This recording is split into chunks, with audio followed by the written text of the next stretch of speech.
Kilid mo eh. Okay. So, ayun mga kalangga, good morning! May buntag sa tanan mga kalangga, no? So, mamainit tayo,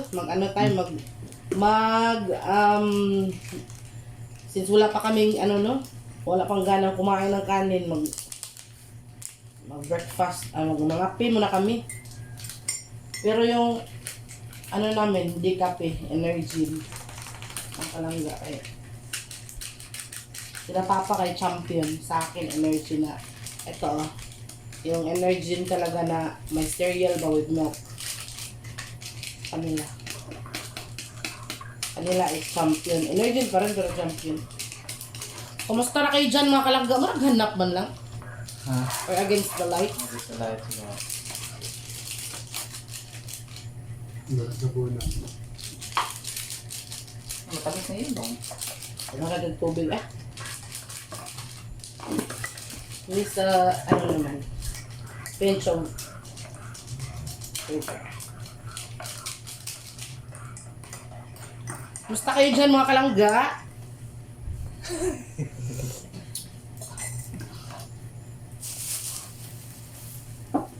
Ayan. Ito po yung mga binili ni insect, Si Inday Lucy po, mga kalangga, sa mga nagtatanong ay as of this moment ay natutulog pa po siya. Matagal po siyang magising. Ikaw pa. Hindi na siyang hanapin. Pandesal. Pandesal. Then may, tawag nila? Frances Magalona. Francis. Let's eat, mga kalangga. Tapos, meron pa tayong may palaman ang mga matamis. Ikaw pa. Ay, pinapay. So ayun mga kalangga ba, mag-usap tayo ba? Yung mga pangyayari sa ating kapaligiran ngayon, parang nakakatakot naman, no? Parang ito na siguro mga kuwan na nga. Ngayon siguro nag-iingon nga, niabot na ang panahon sa panudya. Kailangan na natin magbago at magginunso sa mga kasalanan. Yun nga mga kalangga, nung Lunes, ang mga hindi nakakaalam, unexpected talaga yung nangyari nung Lunes kasi lagi namang umuulan dito sa amin mga kalangga, no? Nung Lunes talaga ay hindi talaga namin akalain na ganun yung mangyayari. Mga past 3 p.m. to? Or 4? 3 to 5. 3 to 5. 4 to 5. Mga ganun, mga 4 p.m. to 5 p.m. Malapit na yung magabi mga kalangga, Kay lumakas yung ulan. Pero hindi talaga siya ganun malakas talaga. Hindi namin nakalain mga kalangga ba na talagang binaha kami. Kasi yung yung sapa is napakataas na ng tubig. Nung mga nakaraang bagyo mga kalangga, kasi mga 2 years na kami dito ng insect First time, mula nang tumira kami dito, first time po talaga nakita na tumaas na ganun yung sapa. Tapos grabe yung kulog tsaka kidlat. Kaya parang nakakatakot talaga ba. Tapos, yung kalabaw nga namin, muntik nang malumos. Kasi hindi talaga namin nakalain na ganun sa kabilis tumaas yung tubig. Yun pinagdasal na talaga namin na sana walang sa ibang lugar ba walang namatay or nalunod, pero talagang pagkatapos ng pangyayaring yun, meron pala talaga. Sa Carmen Cebu. Yun, nakita siguro na sa balita yun. Grabe yung balita mga kalangga. Nakibalita lang kami, kasi medyo malayo ang Carmen dito. Pero sumpay itong mga sapa na to. Sumpay sila. Mga kalangga. Yun nga, may isang bagong kasal. Tapos part of their celebration siguro is maligo na ng dagat.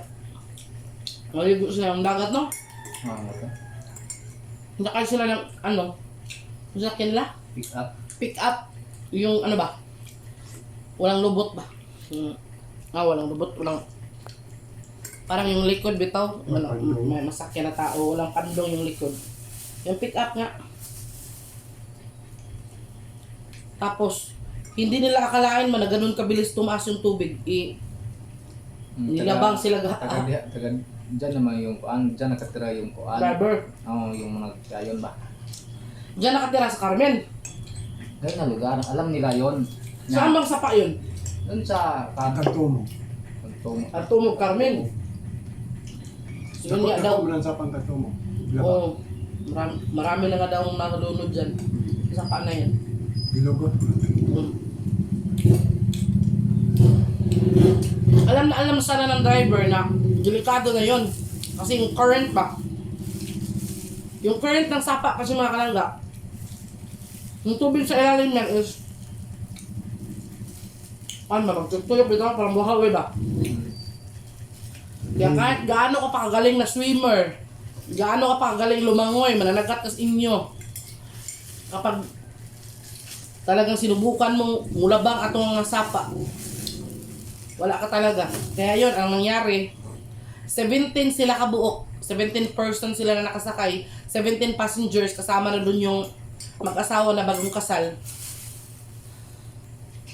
Ayun, nakaligtas yung 10. Including yung nasa likod, mga bata, mga itong uban ko nga nakaluwas lang. Pero nakatungtong sa bato. Oo. Natin ko namang edad. Nai 4 ganit ko no? Nga nakatungtong sa bato. Yung nasa likod ng pick up. Pero yung nasa loob talaga, napreso sila sa loob. Nahirapan silang lumabas. Wala Kaya- na apel ang driver. Amot napil ba driver lang? Duwa mo dyan. Nakagawas ko sa kapwa. Ano gusto ko to? Sad to say, yung 17 passengers na nandun, 10 yung nakaligtas. 7 yung namatay. And sad to say, including sa namatay, yung bagong kasal. Oo, buntis pa yan. Buntis pa naman yung babae, no?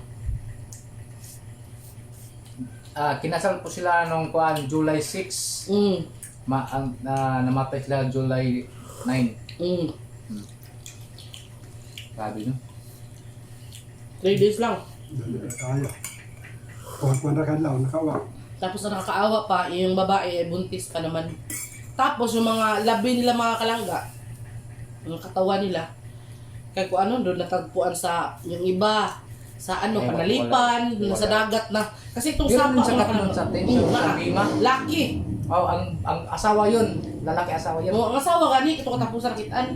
Lalaki Kung tapos ito ang nakita gani, kaya nagpambot sila.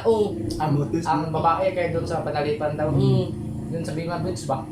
Ang lalaki. Sabi daw ng kuan, nakita ba? Yung buntis daw kanang dito mulayat pumunta.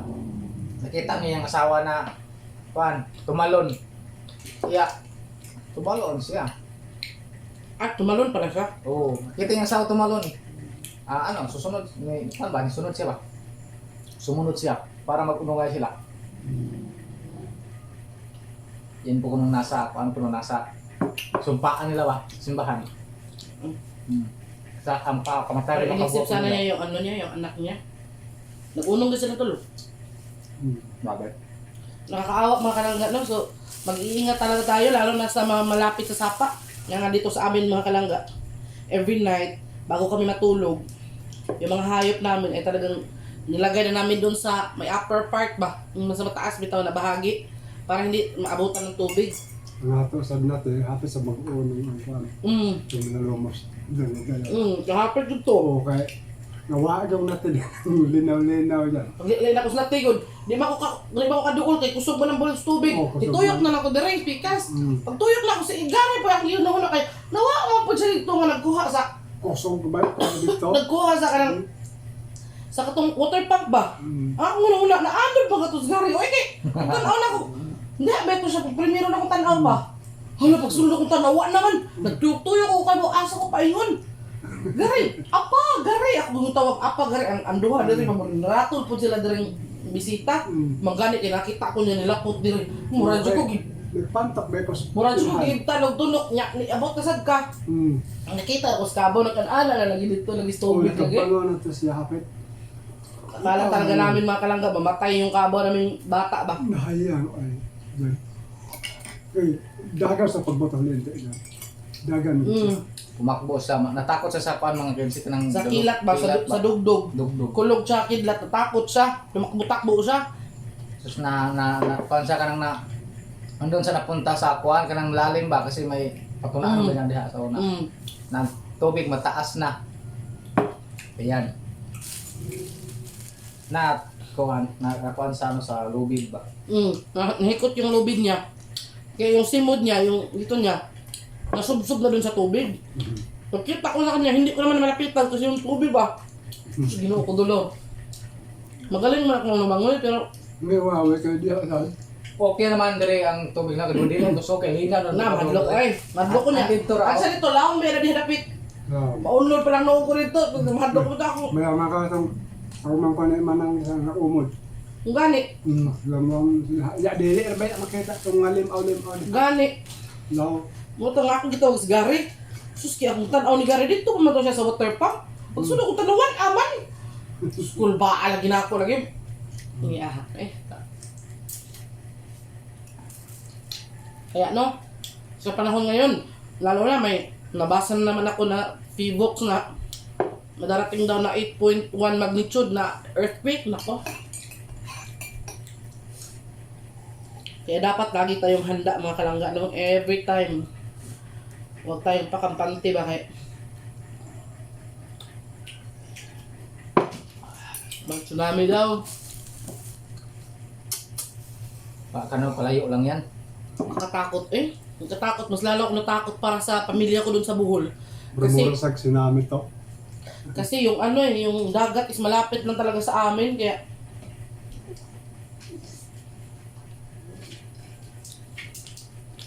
yung sinasabi ko talaga mga kalangga na si Lord ang bahala.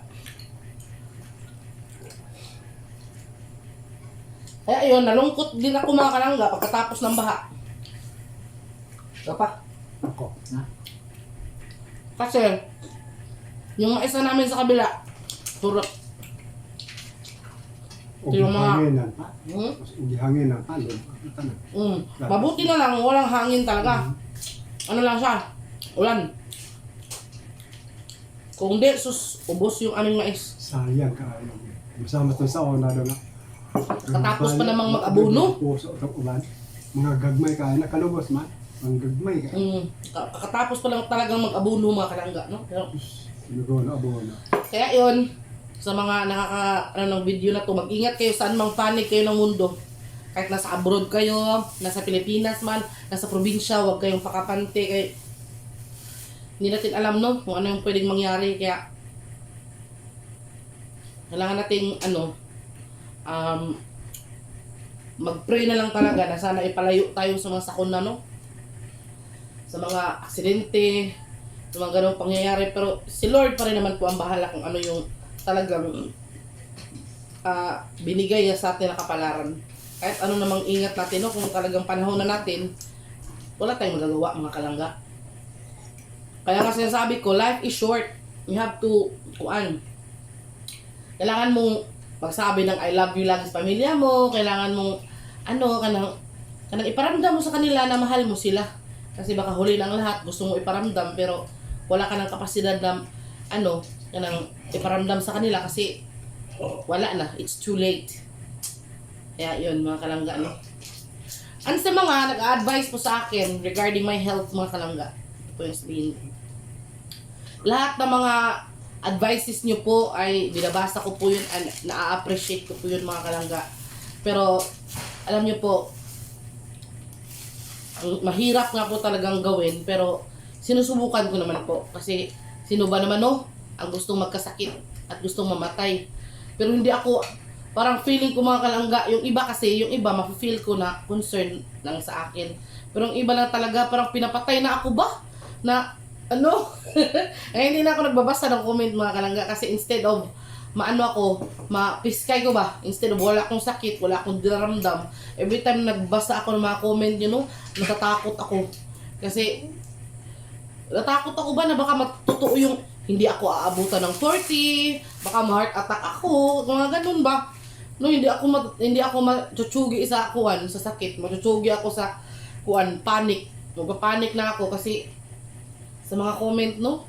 Kaya, ayun, gusto ko lang sabihin na na-appreciate ko po yung mga advices niyo sa akin.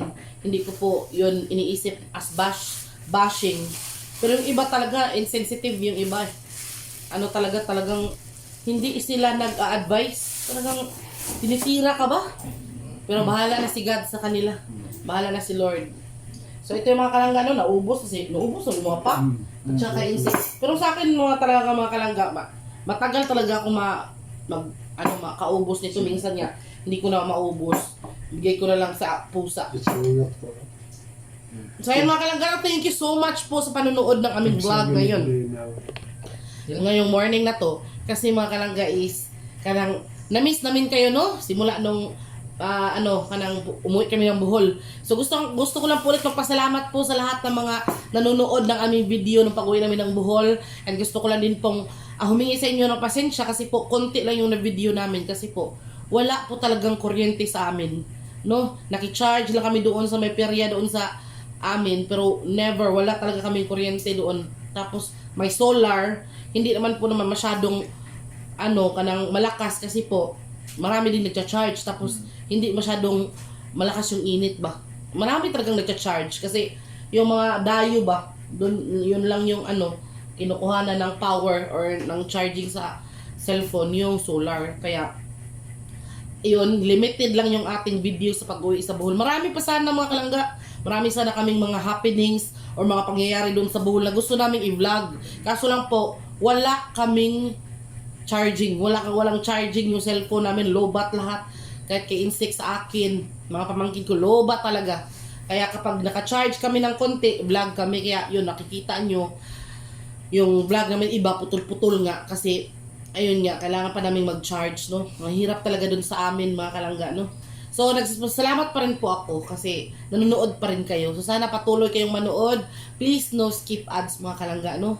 No, para naman po, ayun, masaya tayong lahat. Char, ikaw yung sick. What do you want to say? I love you.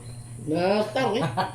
Bitaw, so, marami po salamat sa inyo mga kalangga. Hindi po ako kanang makulaan bitaw sa pagpasalamat sa inyo kasi kung wala din kami. Hindi po kami makuan sa buong mundo. Ayay.